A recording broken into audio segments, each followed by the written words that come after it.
과거 속 오늘엔 어떤 일이 있었을까요? 영상으로 떠나는 라떼뉴스 여행. 영상실록 오늘은 안녕하세요. 아나운서 조진영. 아나운서 이은솔입니다. 아, 은솔 씨 그거 아세요? 어떤 거요? 올 한 해가 지금 한 달 정도밖에 안 남았어요. 슬프다. 벌써요? 그러니까요. 시간이 이렇게 진짜 한 살씩 더 먹는 거예요. 너무 빨라요. 네.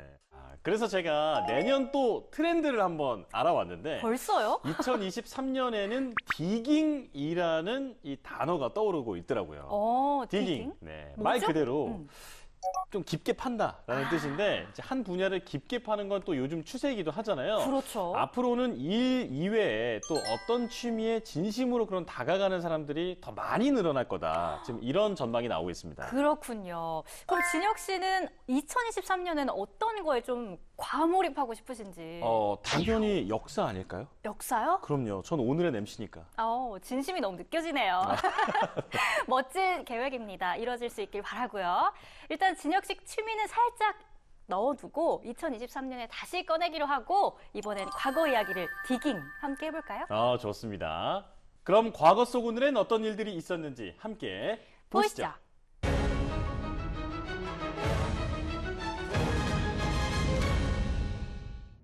1975년 12월 1일 첫 국산 승용차 포니가 생산됐습니다. 포니의 생산은 1970년대 들어 정부가 장기 자동차 공업 육성 계획의 일환으로 부품 국산화에 박차를 가하면서 가능해졌는데요. 당시 설계부터 생산까지 우리 기술로 만들어진 포니는 최고 속도 시속 140km에 배기량 1238cc로 당시 가격은 228만 9천 원이었습니다. 당시 가치로 생각하면 가격이 저렴한 거였나요? 지금의 차값을 생각하면 싸죠.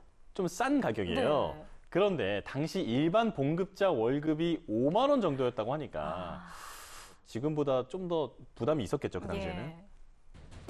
당시 국내 연간 승용차 수요가 높지 않아 국산 승용차 출시를 앞두고 사람들은 많은 우려를 표시했는데요.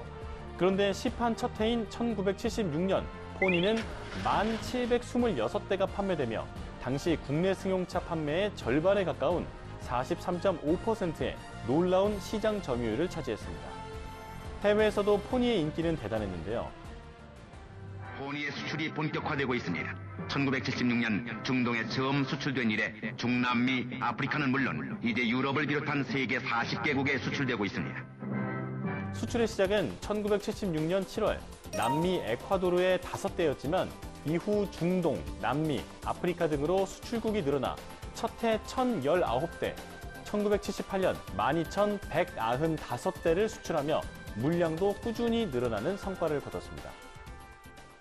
포니가 출시된 시점이 1974년에 터진 그 오일 쇼크로 인해서 연비에 대한 관심이 아주 높았던 시기였어요. 그래서 연비를 장점으로 내세우면서 당시 우리나라의 택시 시장을 석권하기도 했습니다. 포니. 정말 대중적인 차가 된 거네요. 맞아요. 당시 포니를 생산했던 H사는 현재 연간 수백만 대를 생산하는 글로벌 메이커로 성장했는데요. 한국이 글로벌 자동차 생산국으로 성장할 수 있었던 그 시작점에는 바로 날렵한 뒷모양의 국민카, 포니가 있었습니다. 그럼 이번엔 1959년으로 가볼까요? 자연이 지배하는 드넓은 미지의 땅 남극. 남극의 소유권을 주장한 나라는 지금껏 수없이 많았는데요. 20세기 초 최강국이었던 영국부터 최초로 남극점을 밟은 아문센의 모국 노르웨이까지 과거 수많은 국가가 신경전을 벌였습니다. 그러던 중 1957년 과학자들로부터 분쟁의 전환점이 시작됐습니다. 당시 국제지구물리의 해를 맞아 67개국 5천여 명의 학자들이 최신 연구 대상인 남극에 모였고 이들이 1년 반 동안 수행한 연구 결과는 놀라웠는데요. 중국과 인도를 합친 넓이인 남극 대륙은 지구 담수량의 68%를 품고 있었고 석유와 광물 자원도 넘쳐났기 때문입니다. 누군가가 가지기엔 엄청난 보물이었던 거네요. 그렇죠. 결국 아이젠하워 미국 대통령은 남극을 인류 공동의 자산으로 삼는 협정을 제안했는데요. 이에 따라 1959년 12월 1일 선진 12개국은 남극의 평화적 이용과 과학 탐사의 자유 등을 규정한 남극 조약을 체결했습니다. 이 조약에는 현재 총 54개국이 가입돼 있고 한국은 1986년 33번째로 가입했는데요.